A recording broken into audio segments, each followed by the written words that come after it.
Hey there, welcome to the Girl Go Global podcast, where faith and works are empowered. With every episode, we're embracing our multi-layered lives with faith, know-how, and grit. I'm your host, Dr. Jasmine, and I'm ready to go global with you. Let's get started. Welcome to the Girl Go Global podcast, where faith and works are empowered. This platform is designed to empower women to join their faith and their works in order to live the courageous life for which God created them.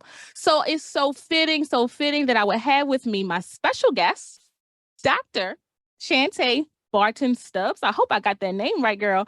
I'm so excited to have her all the way from Florida, y'all. In addition to being a licensed therapist and author, she founded New Image Youth Center, also known as Good in the Hood. At 21 years old, a project she funded with $1,500, no less. Since then, her goal has been to establish a refuge for vulnerable youth, and she serves no less than 100 youth annually. Please, Shanta, introduce yourself to the Girl Go Global community. Thank you so much, Dr. Morris. I appreciate the opportunity of being on the platform with you today. Yes, as you shared, I am Shanta Barton-Stubbs. I like to often tell people I am a homegirl at heart. I have not been able to make it this far without having the opportunity to be humble, but just having so many people to pour amazing things, pray for me, and pushing me to be the best that I can be. So yes, I am the founder of a not-for-profit organization right here in Orlando, Florida, in the Parramore community known as the New Image Youth Center, aka the Good in the Hood. I am also a licensed therapist, and I am also an author, but definitely most known for my work here in the Parramore community. Well, thank you so much for joining me. It's going to be a pleasure to talk about your organization, to talk about the needs of your youth and your community, and to see how we can serve you because you have been serving others. But first, let's talk a little bit about the organization and get to know more about why New Image Youth Center at such a young age. You know what? So I really believe that definitely was destined for me. I was 21, trying to find out my why, trying to identify who was I, trying to separate myself from being a PK kid. And I had these crazy dreams of moving to Hollywood. And so my parents were like, okay, hold up. And first go to college. And once you finish college, then you can decide to do whatever it is you want to do. So it was during that time that I was trying to find my why. So I was going to school to be a SWAT team member under the criminal justice field. And actually, my father moved his church from the Winter Park community, which is known as like a well-rounded, family-oriented community, up to well-to-do people, you know, have it together, single family homes and so forth, to what we would call like the ghetto or the hood. And that was in the Parramore community. And I hated everything about it at that time because I didn't understand why were we switching it. And I knew about Parramore. I had been in Parramore before, actually attending church on several occasions for many years, but I did not know really the dynamics of Parramore. I didn't know the community itself. I didn't know the people. All I knew that it was poverty stricken. And so my dad is always has been one of my greatest supporters. So he invited me one day to kind of help him clean up the church building that we were going to be using, Dr. Jasmine, and it was actually considered condemned. So I'm talking about you're going from this nice plush building to a condemned building because he's saying the Lord sent him here, right? Mm-hmm. So there was this one day when I came to help him clean up, there were some kids who were playing in the middle of the street. One kid was pushing a grocery basket in the middle of the street, watching the car swerve because he had nothing to do. And before you knew it, I just kind of called down and I said, hey, what the heck are you doing? And the little boy came over and he gave me a cursing out like you would never believe. But The only thing I had in my dad's condemned building at that time was a game of Monopoly. Remember, we were just moving there. We were trying to get things in order and clean up and so forth. And I invited those kids inside, 4 kids, to play that one game of Monopoly. And that one game of Monopoly actually started the New Image Youth Center. I did not know at the time that that's exactly what it was doing. But the next day, my dad called and said, hey, those kids you were with, they're back and they're asking for you. And I would take out that same game of Monopoly. I would go to the corner store and purchase snacks. And the kids began to show up at that door every day. Oh my goodness. Talk about stepping right into purpose, stepping right into your ministry, I might say. Yes, I'm telling you, without me even having a chance to fight it, right? Or thinking what I was doing. The moment I began to see the kids were coming every day, I still had a mindset to say, well, I don't know why these kids are coming, but I'm going to show up. And I was dedicated to just showing up in this condemned building with some of the same things that we were playing every day. I slowly began to use some of the money that I had saved to purchase paint, to paint a little small area in my father's church, some board games, and a Super Mario Brother game. This is 2004, right? So I was trying to give these kids like a little space that they can call their own. And these are things that I had, like, I thought every child had. I guess I didn't identify that kids were without some of the basics or things that I thought were almost necessity. And so it was at the beginning of that stage that the kids began to tell other kids, and they began to just line up at this door. And that's exactly how the New Image Youth Center started. Wow. Such a great story. So encouraging and heartwarming. So from that time until today, how have you been serving these youth? I know that you do much more than games and fun-filled activities. How Definitely. else have you been serving these youth? So, of course, the process started. I identified that, this might be like a not-for-profit. I had help along the way. I had a lot of stumbling blocks, of course. I tell people all the time, one day I am going to have to sit down and do a tell-all book, because just the journey along, the chapters, the highs and the lows have been amazing. But I know that it's also designed for someone else to be able to see the story and say, you know what, if she did it, I can too. And so there was a point when I identified I did not want to mess up the kids. And I used the word screw up, because I noticed that they had issues that I had never encountered before. I mean, these were like real life traumatic events. And trying to identify how would I be able to help these kids with me being so sheltered personally, but not knowing the right skills or not knowing what tools to use for the kids. So I went back to school and I became a mental health therapist. So in this process, I began to study child therapy, traumatic events, and so forth, to see how I would be able to help the kids that we serve. So throughout the years, I began to create programming that we would focus on and give our youth the opportunities to experience things that I thought and felt like every child should experience. And so from that, to this day, we still have our pillars created, and our pillars are academic support, social development, health and wellness, crisis intervention, and social justice. So all the programs that we provide actually fall under one of these categories. Now, just because I mentioned the pillars don't mean that we've always had the pillars. As we began to grow and mature, there were certain pillars that we created. One, for example, would be social justice, which was just created in 2020. When the entire world was in uproar, when George Floyd was having, we were fighting and rioting and walking and marching for him. That's when we actually created the social justice pillar, because we began to teach the kids how important it was for their voices to be heard, and that no matter how old or how young they were, they had an opportunity to do something about it. And so as we begin to grow, sometimes we identify that we do need to add a new component to what we're doing to stay fresh, number one, to stay trendy with the kids that we're serving, but also to always make sure that we're matching the energy of the community and we're not just doing something on our own.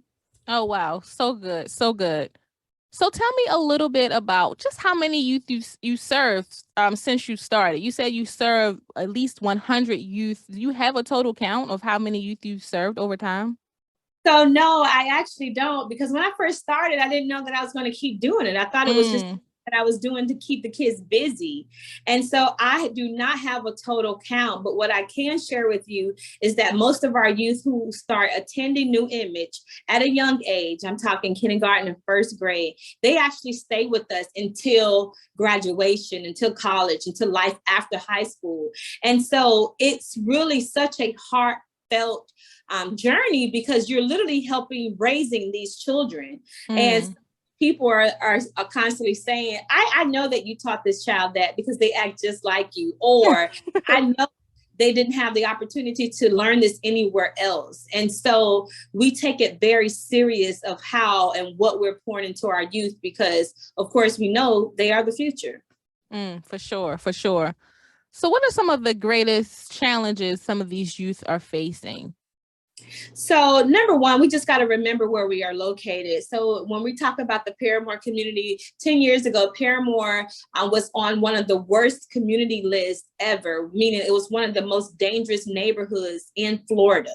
And this is beating out Miami. This is beating out other areas such as Parramore and so forth. So we're talking about everyday issues of, seeing high crime, right? Which may seem like a big deal to somebody, but it's not a big deal to them because they grow up seeing it. They grow up hearing the gunshots at night. They're the ones teaching me how to hit the ground or how to be careful or how to ignore a certain sound because I'm thinking it's a gunshot, but it's actually like a firework or something. Wow. I mean, these kids are so resilient to just everyday things that we wouldn't think about. But then, of course, let's dig a little deeper. We had in 2019, we had a mother who had 8 children who died unexpectedly and didn't leave anything in place for her children. So they went from already being in a very tough situation wherein they did not have a home to going to not having a home and not having a mom and a dad. So, I mean, the situations definitely vary. And then, of course, let's not diminish our everyday peer pressures, right? That we may have heard about with kids and so forth, but sometimes it's even elevated. So we're talking about children who uncles or our dads or family members are saying, the only way out is to sell drugs, is to, go this route. So we're constantly fighting against the evils of the world overall because you're trying to show them a different way. And sometimes if you can't do it faster than the world, then sometimes there's a possibility of you losing an individual, losing a child. And so that's why it's just so important for us to stay prayerful and making sure that the avenues that God always allow us to present to the kids is something that is trendy, is something that they're with, but it's something that they also want to do. Wow, that's so good. Do you have any success stories for us to share with us? We do. We have several success stories, but one of the ones that come to mind. So actually, my friend Brian, your husband, you will remember this. And I share this story because it's almost like a fairy tale. We were in Miami. We were giving the kids the opportunity to explore different areas. So it was spring break. So we went to Miami for spring break. And it was during this spring break that we actually received a phone call from one of our students' mom, and who was reading the letter to let us know that he had actually got accepted into Morehouse. Now, Brian, the one who actually encouraged him to do the application and pay for his application for Morehouse. So you can imagine when we got this news, we went wild, we went crazy. We were so excited because he was going to be the first young man to leave Parramore in 15 years and make it to Morehouse. Wow. So when we got to Morehouse, Dr. Jasmine, let me tell you, his parents qualified for the student loan. So they were getting ready to send him back to the streets of Parramore. And we had to think quickly. So there was a $15,000 deficit. So what I ended up doing is signing his student loan. And to this day, I'm still on his student loan. But telling you that was years ago. This young man, he did everything he needed to do. He graduated from Morehouse, but he did not stop there. He went on to Auburn University for his master's and his doctorate. He is now Dr. Bassi. And it doesn't even stop there. 3 weeks ago, I was sitting on the front row at his wedding. So when we're talking about just watching a kid, like seeing the strengths in him as a young kid and just pushing him to be the greatest value to himself and to his community, he has definitely done that. And so that's just one story, but stories our levels of success don't always have to sound like that. We have of success of individuals kids who wanted to kill themselves, and now they're actually creating goals for tomorrow or for their future. And so again, success looks different every day here at New Women's Youth Center, but we're always able to highlight the stories that we know, that we see on a daily basis. Wow, that's such a great story. Almost brought a little tear to my eye. I don't even know the young man. That's so great. And I'm Thank sure you. you are definitely impacting the lives of these youth in ways you can't really even imagine. The inside work that you're doing is probably of greater consequence. Wow, that's so, so, so, so great. So where do you get the faith to do all that you do? I certainly know that it's not been easy. I certainly have seen your story and followed your story, whether through my husband or through your social media posts, the ebbs and flows of New Image Youth Center. Where do you get your faith? So my faith lies in the fact of I was 12 years old when my former pastor, who has since passed away, Pastor Mary Kay Brisbane, began to speak into my life. And her sister, Pastor Ham, was also an individual who just would start speaking these things, right? Now, I didn't even want to work with children, so I didn't understand what they were saying, but I would hear them say that you're going to be a trailblazer, that what you do and what you create, other people are going to come to you to help them do the same thing, that you would never go without, that young people will come and they would trust you when they wouldn't trust anyone else. I could not understand this because this was so far from what I personally felt I wanted to do. But when I began to have those hard days, I go back to those prophecies. I go back to the spoken word that God has given me to know that I am never alone. And then guess what? There's days, Dr. Jasmine, where I still fall apart. And to be honest with you, I believe that God sends certain people in my life at the right time to be the encouragement that I need. Sometimes it is my children. Sometimes, it is them calling to say, hey, this is what I was able to do, or hey, I'm stopping by just to see you, or hey, thank you so much for what you've done. So my level of faith is sometimes created in the moments that I needed the most. So it's not like one direct thing. I personally have found faith in reading Bible scriptures and being reminded of who God is, and knowing that he's not going to bring me to this work and not complete it and not finish it. Sometimes I just, it's just encouraging words from others. So I'm a believer, a very strong believer, and I look for the signs of God in everything that I do. So with me sharing that, my level of faith comes from different sources. Honestly, it depends on the day. It depends on the situation. I am in a situation right now where I've never had to believe God so much. I've never had to believe him on this type of level. And when I want to fall apart, I'm reminded that, hey, 15 years ago, he helped me with 10,000. So if I'm needing 2 million now, that's nothing for God, because back then the 10,000 felt like 2 million. And so it's experiencing him in different levels, but it's also reminding myself of the journey and each step of the way that he has literally taken care of me. I'm reminded about the story in the Bible, how he would bring manna to them every day, right? He would make sure that they would eat every day. That's good. And so it's things like that that constantly remind me that, you know what, God is in control. And then on top of that, I'm serving his most precious jewels. And because of that, he's always going to make a way. So my level of faith, some days I'm looking for it with like dark glasses on, right? Some days I have my skates like looking for it. And then there's other days where it's falling in my lap. So I think it's important to like know your relationship with God, so you know what and how to look for him when he's trying to speak to you. I heard a preach on your voice. I'm just saying. Anyway. Anyway, I love how you effortlessly said my children. I love that. And I love how you can feel the enthusiasm, not only that, the empathy, the support, and even the mothering spirit around you and the youth that you serve. So I'm definitely encouraged by all the work that you're doing, and been looking to figure out how I can support. And I'm sure there's some others out there who would love to support the work that you're doing. How can people support if they so choose? Yes, so we actually have a website. Of course, financially is always amazing on the website at newimageyouth.org. But we also have other ways such as Amazon, and people would love to come and volunteer. And if you're not locally, maybe there's something that you would like to do via Zoom, or you would like to do become a pen pal with one of the kids.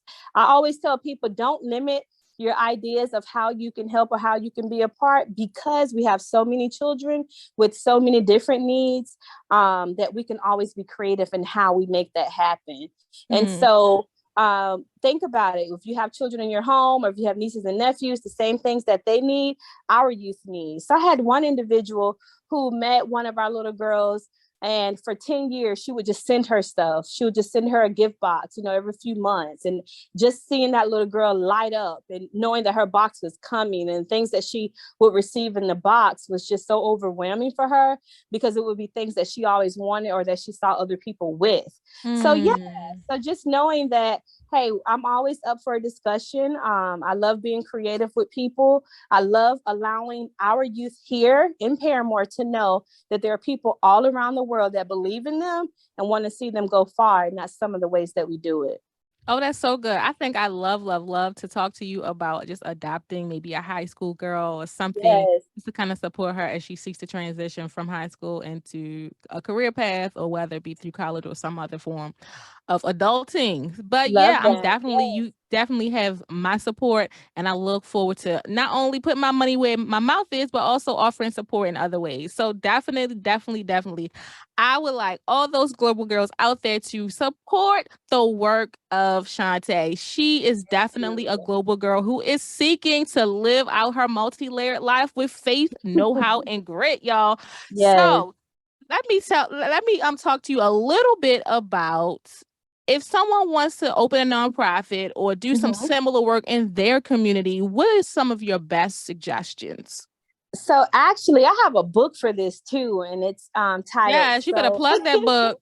It's titled, "So You Think You Want to Start a Not-for-Profit? Let's Do Some Homework First." And the reason why I created that, because so many people look at the glamour of it all, right?